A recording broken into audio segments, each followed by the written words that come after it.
Hi எல்லாருக்கும் happy new year. இந்த new year உங்கள் எல்லாருக்குமே ஒரு பெஸ்ட்டான இயராக அமைய வாழ்த்துக்கள். அண்ட் என்னோட நியூ இயரோட ஃபர்ஸ்ட் டே எப்படி போச்சுன்றது தான் இந்த விலாகில் உங்களோட ஷேர் பண்ணிக்க போகிறேன். பார்க்கலாங்களா? ஸோ மார்னிங் வந்து ஒரு 7 to 8 o'clock வரைக்குமே மழை நல்லா பெஞ்சிட்டு இருந்தது. ஸோ நான் கோலம் போடுறதுக்காக வெயிட் பண்ணிகிட்டு இருந்தேன். எனக்கு அந்த கோலம் போட்டு முடிச்சதுக்கப்புறம் தான் அந்த டேவே வந்து ஸ்டார்ட் ஆன மாதிரி ஒரு ஃபீல். அண்ட் பிரேக்ஃபாஸ்ட் எல்லாம் சாப்பிட்டுட்டோம். ஸோ ஹஸ்பண்டும் சாப்பிட்டுட்டு இன்றைக்கி ஒர்க் இருந்ததுனால கிளம்பிட்டாங்க. ஸோ நாங்கள் ஹஸ்பண்டோடு எங்கேயும் வெளியே போக முடியாது. ஸோ நான் அம்மா வீட்டுக்கு போயிட்டு வரலான்னு சொல்லிட்டு கிளம்பிட்டு இருந்தேன். ஸோ ஆதனை ரெடி பண்ணியாச்சு. ஸோ நானும் கிளம்பிட்டு வந்துட்டு அண்டு சாமி சிம்பிளாக கும்பிட்டுட்டேன். ஆக்சுவலி எனக்கு பீரியட்ஸோட 3rd டே.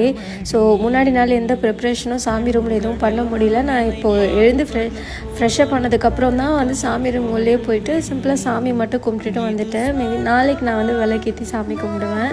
ஸோ அதுதான். ஸோ நாங்கள் ஃப்ரெஷ் ஜூஸை குடிச்சிட்டு அம்மா வீட்டுக்கு கிளம்பியாச்சு ஆட்டோ புக் பண்ணிவிட்டு.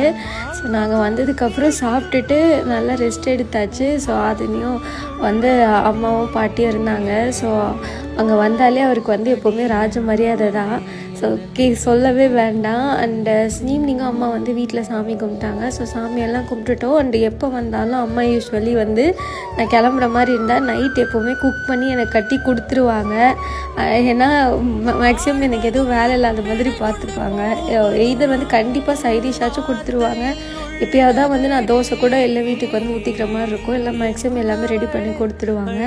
ஸோ அதுதான். அண்ட் கட்டை போய் சொல்லவே வேணாம். போகிறத விட வரப்போ நிறைய திங்ஸ் தான் சேர்த்து அனுப்புவாங்க. அண்ட் கேப் புக் பண்ணி வீட்டுக்கு வந்து சாப்பாடு வச்சு சாப்பிட்டாச்சு. அதுக்கப்புறம் சிம்பாவுக்கும் சாப்பாடு வச்சாச்சு. ஸோ அவ்வளோதான் நேத்தியோட விலாக். நாளைக்கு பார்க்கலாம். தேங்க்யூ.